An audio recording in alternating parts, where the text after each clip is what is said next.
I think dance is a super important performing art. Not only is it beautiful, but it's an outlet for you to express emotion, express yourself. You know, dance is the universal language. My happiness, my joy, my love for everything.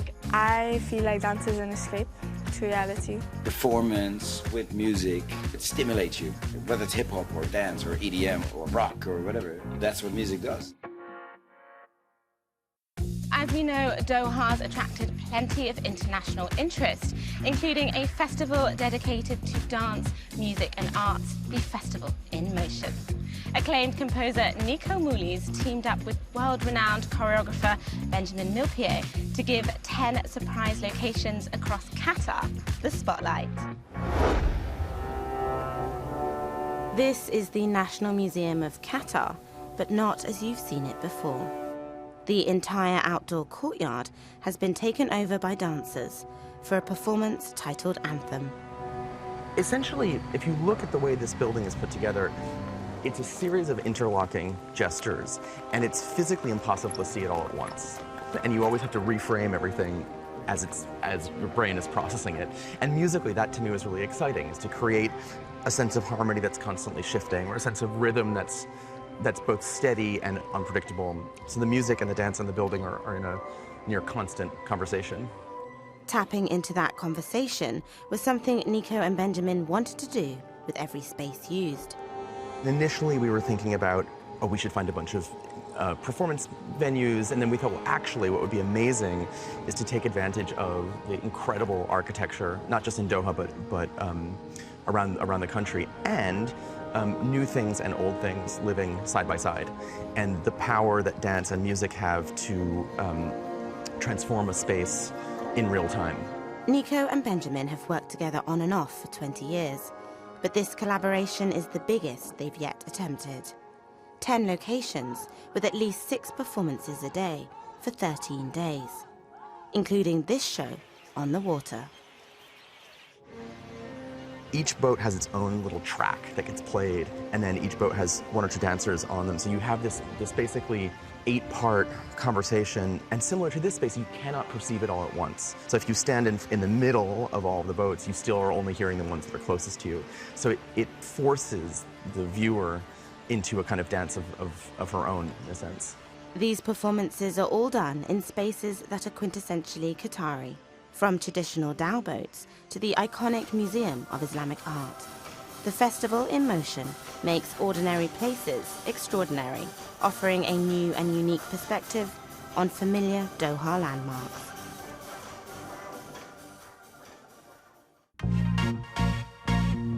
During the FIFA World Cup, the visitor experience was bolstered by plenty of live entertainment. Away from the pitch, there was no shortage of concerts and musicals, to the delight of fans of live shows. Adil Halim has the highlights.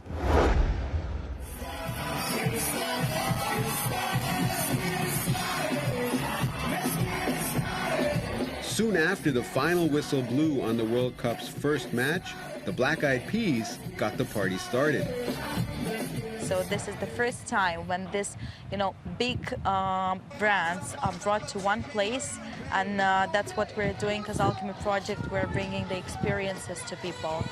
One of those experiences is a fire-breathing spider. First seen at the Glastonbury Festival, this 50-ton spider featured world-class DJs at the Arcadia Music Festival. The spider is made from over 90% recycled materials. The eyes are afterburner units from military jet engines. The top muscles are from helicopter fuselages. The legs themselves are from customs and excise scanning machines from the port. There's loads of military hardware all brought together into a sculpture that ultimately its purpose is to unify people. The ability to unify people through music is why Dutch DJ Ferry Corsten loves what he does. It's always gone hand in hand, sports, performance with music, because it stimulates you, and whether it's hip-hop or dance or EDM or rock or whatever, that's what music does, and that's why it works so well.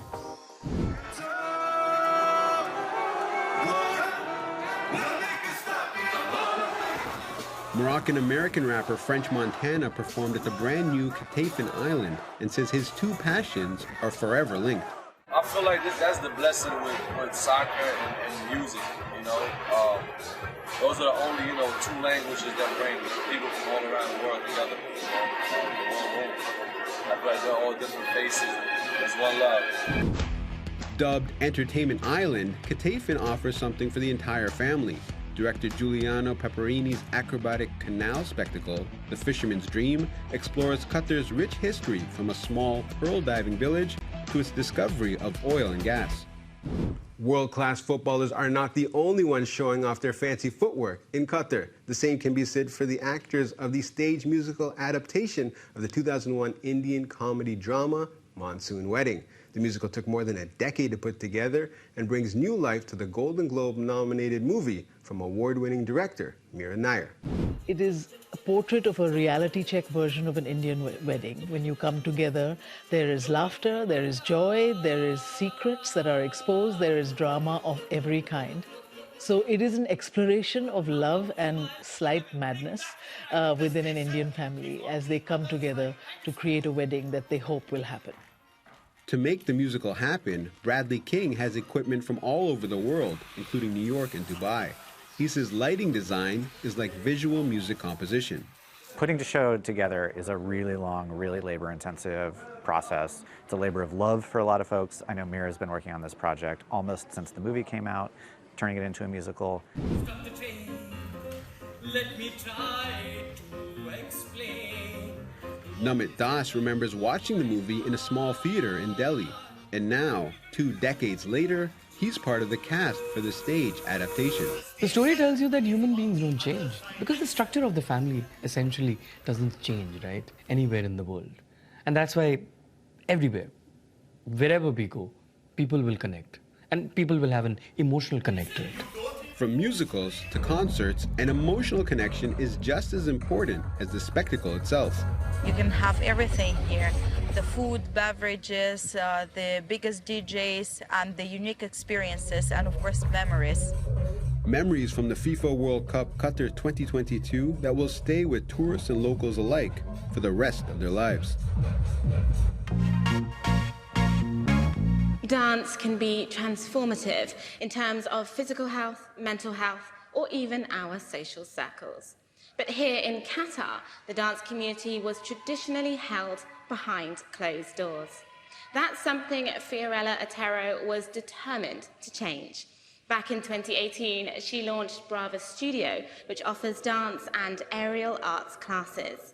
And it's having a huge impact.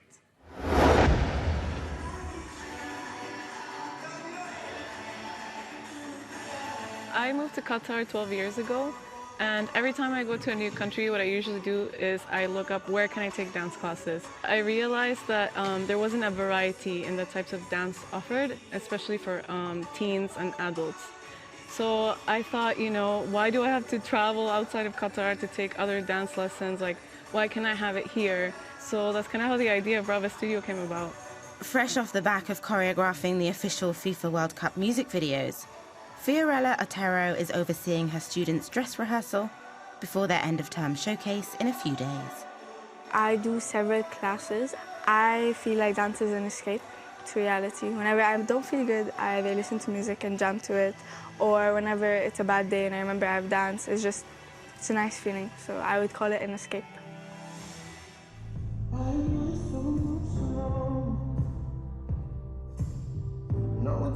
Tackling misconceptions around dance and religion was important for Fiorella.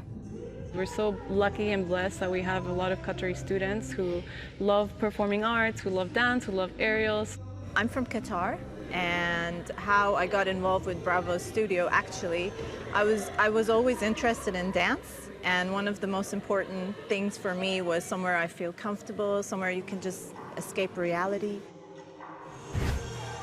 17-year-old Tima is taking part in lots of dances during the showcase. She's even choreographed one herself.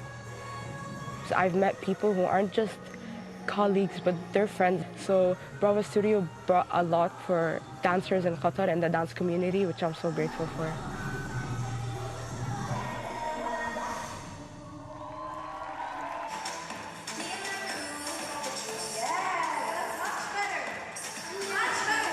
all of the teachers at Brava Studios are formally trained. Aside from offering dance classes, it's also the first aerial art studio in the country.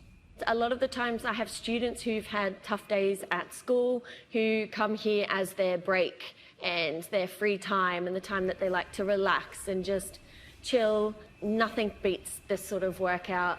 And yeah, you can keep nice and fit, healthy, and mentally keep really good. Molly teaches boys and girls as young as 4 to use the hoops and the silks. She teaches us the moves and then she helps us if we have any struggles. You have to think about your feet and where you're going to position your arms and legs. In the beginning, I was terrified, but Molly always talks to us like, trust me, you're fine. If you weren't, you wouldn't be on the hoop right now. You keep doing it and it gets easier every time. Running the studio is a big commitment for Fiorella, but she still finds time to perform on the day of the showcase. Dance is the universal language, and I think what the beauty of it is that you can tell a story without using any words. You use your body to express. And in this performance, and with the Brava dance community, she has certainly done that.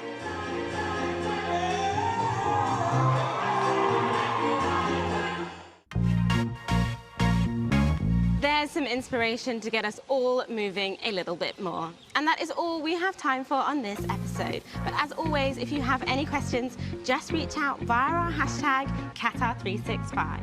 Thanks for watching. Do check out Euronews.com for more and join us again next time on Qatar365.